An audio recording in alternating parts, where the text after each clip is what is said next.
It was several days before anything broke the monotony of rising with the bells, performing whatever menial tasks the crew asked of them, eating food that grew increasingly unpalatable, and taking either the hammock or the deck underneath to sleep, as well as the consistently foul weather and rolling waves would permit. Eve had grown inured to the constant press of other passengers close by, and scarcely noticed the stench that had threatened to unman him when first he boarded the tub. He supposed that the open air of the untrammeled ocean helped to carry off the worst of it, and the crews periodically laboring over the pumps had driven overboard the wretched bilge.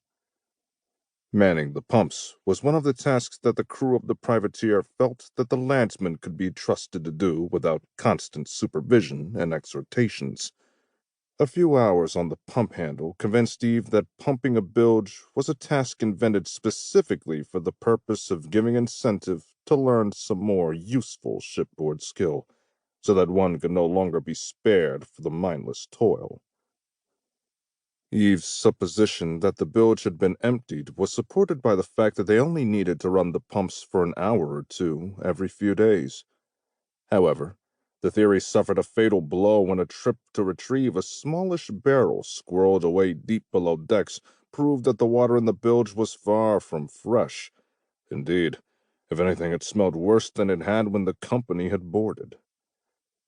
The sailor who had deputized Eve to assist at the task of retrieving the barrel wrinkled his nose as they opened the hatch to the bilge, but then nodded approvingly.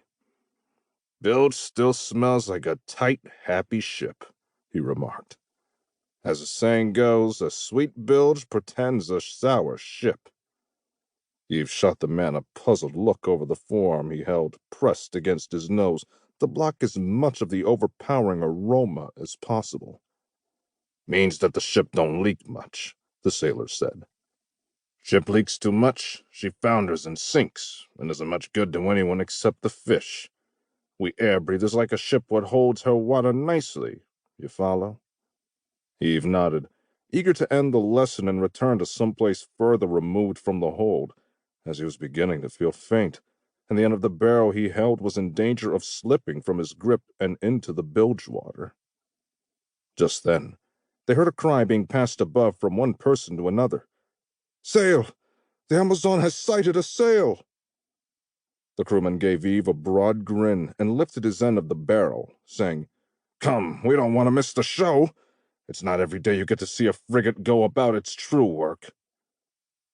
After they delivered the barrel to the officer who had requested it, it turned out to be packed with preserved oranges from Portugal, and both men received a fruit for their troubles. They found their way to the deck. While a cluster of crewmen and soldiers stood at the starboard railing looking out, both the frigate and her quarry were already below the horizon. Eve found Luke standing among the other men and gave him a questioning look. Luke shrugged. "The signals said that she was giving chase to a ship bound for the east, but she turned out to be Swedish, and so neutral in this war."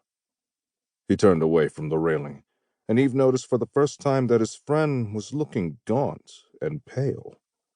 He said sharply, "Luke, are you unwell?" Luke nodded, looking wan. "My stomach has forgotten all that it learned on the last voyage about withstanding the rigors of travel." He shrugged. "Once we get out of the Great Bay of Gascony and into the open ocean, perhaps I will stop counting shirts." Eve gave him a puzzled look, and Luke laughed weakly. "It's what the sailors say that one is doing at the rail in bad seas."